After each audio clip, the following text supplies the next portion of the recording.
नमस्कार। मैं डॉक्टर हेम श्रीवास्तव। चीन और रूस के बीच कैसे समीकरण चल रहे हैं। दोनों ही कम्युनिस्ट विचारधारा के देश हैं और संसार ये आशा लगाए हुए था कि जब खलबली का समय आ गया, कोरोना का काल आ गया और कई देशों के बीच इतने मतभेदों के आसार बने कि युद्ध की नौबत आ गई, वैसे में कम से कम ये दोनों देश समान विचारधारा रखते हुए परस्पर शांति बनाए रखेंगे, जिससे कि दुनिया जो एक डिस्टर्बेंस की ओर बढ़ रही है, एक कोलाहल की ओर बढ़ रही है, उस पर कुछ नियंत्रण रहेगा। परंतु कोरोना के उदय के साथ ही बहुत सारी और भी खबरें सामने आ रही हैं। एक तरफ जहां बहुत सारे देश वायरस की मार से परेशान हैं, तबाह हैं, वहीं पर देखने में आया कि चीन की विस्तारवादी नीति फिर से खुलकर सामने आ रही है। यद्यपि उसकी ये नीति कभी भी ख़त्म नहीं हुई थी, फिर भी कुछ समय तक अमेरिका और रूस दोनों सुपर पावर्स एक दूसरे को कंट्रोल करते थे, एक दूसरे की शक्ति को कंट्रोल करते थे। और वैसी स्थिति में चीन अपने विकास में लगा हुआ था, लेकिन अब समीकरण पलट गए हैं। अब अमेरिका और चीन दो बहुत बड़े ताकतवर देश दिखाई देते हैं और चीन ने हाल फिलहाल में बहुत ज़्यादा इकोनॉमिक ग्रोथ की है और अपने जीडीपी में गजब की उछाल मारी है। तो वैसी स्थिति में चीन की महत्वाकांक्षा, जो कि पुरानी थी, विस्तारवादी नीति, अपनी सीमाओं को बढ़ाओ बढ़ाओ बढ़ाओ और हर दिशाओं में बढ़ाओ, तो उस नीति में क्या कोई परिवर्तन आया? ऐसा तो कुछ देखने में नहीं आ रहा है। चीन की जो नीति थी, जो भी नीति थी, वो आज भी है।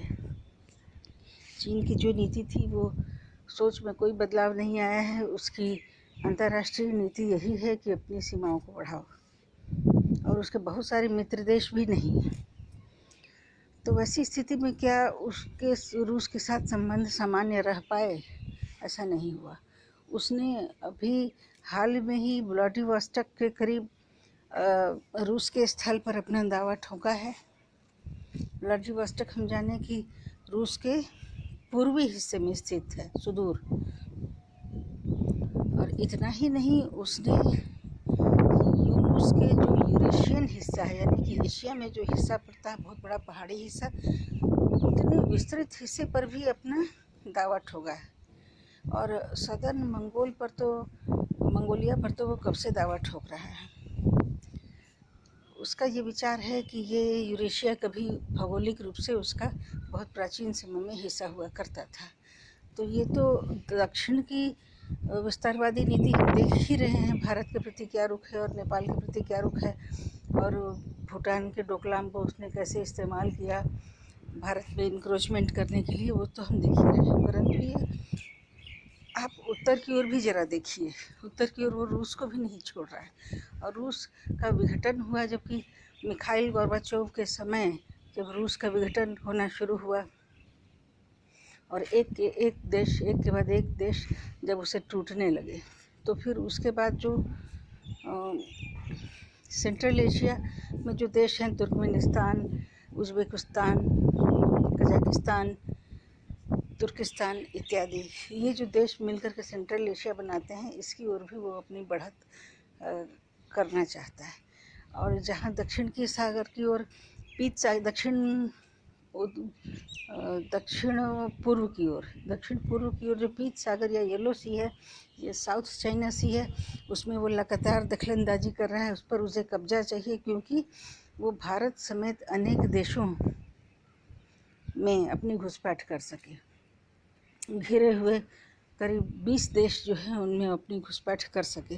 तो उसने हिंद महासागर का रुख इसलिए किया कि भारत की ओर इनक्रोच कर सके, भारत को कमज़ोर कर सके।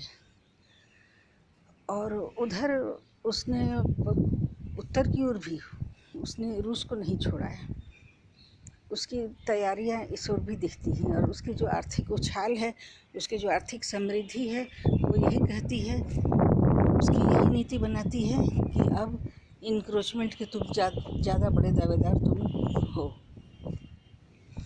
तो इसी के तहत पश्चिम इस सेंट्रल एशिया के देशों पर उसकी नज़र है। असल में उसकी नज़र काला सागर पर है, ब्लैक सी पर है।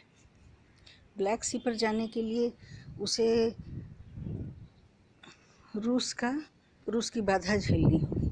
अभी रूस इस पोर्ट का, ब्लैक सी में जो उसका पोर्ट है उसका भरपूर प्रयोग करता है, क्योंकि रूस के पास काफ़ी ठंडा प्रदेश है।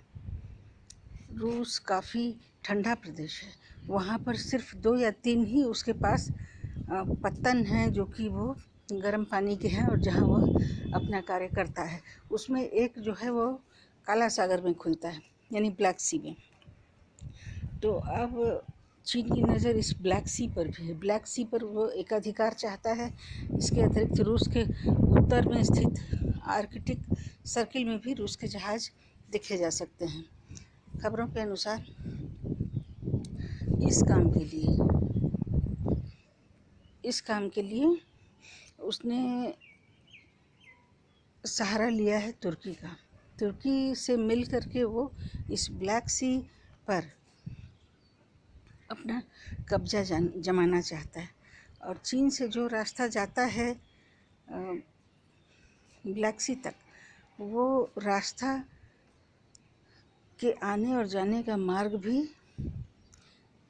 तुर्की के हाथों में है, यानी कि गार्डिंग का काम तुर्की कर सकता है और चीन ने तुर्की को ही मोहरा बनाया है।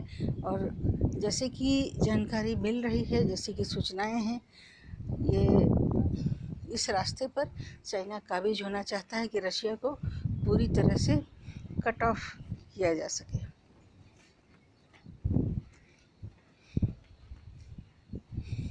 तो फिर अब रशिया कितना काउंटर कर पाएगा? रशिया ये कभी भी सहन नहीं करेगा कि ब्लैक सी पर का इस्तेमाल उसका बंद हो जाए। ऐसा करने से रशिया पर काफ़ी बड़ा असर होगा। तो अभी हाल में जो टसल चल रहा है, या जो दोनों के बीच एक शीत युद्ध की शुरुआत दिख रही है, वो इसी कारण से है कि काला सागर पर चीन अपना दावा ठोकने जा रहा है। रशिया के उत्तर में जो आर्कटिक सर्किल है वहाँ तो कर ही रहा है, उसके अलावा इसे सेंट्रल एशिया और अफ्रीका तक का रास्ता वहाँ से निकालने की फिराक में है, चाइना के दक्षिण होकर के।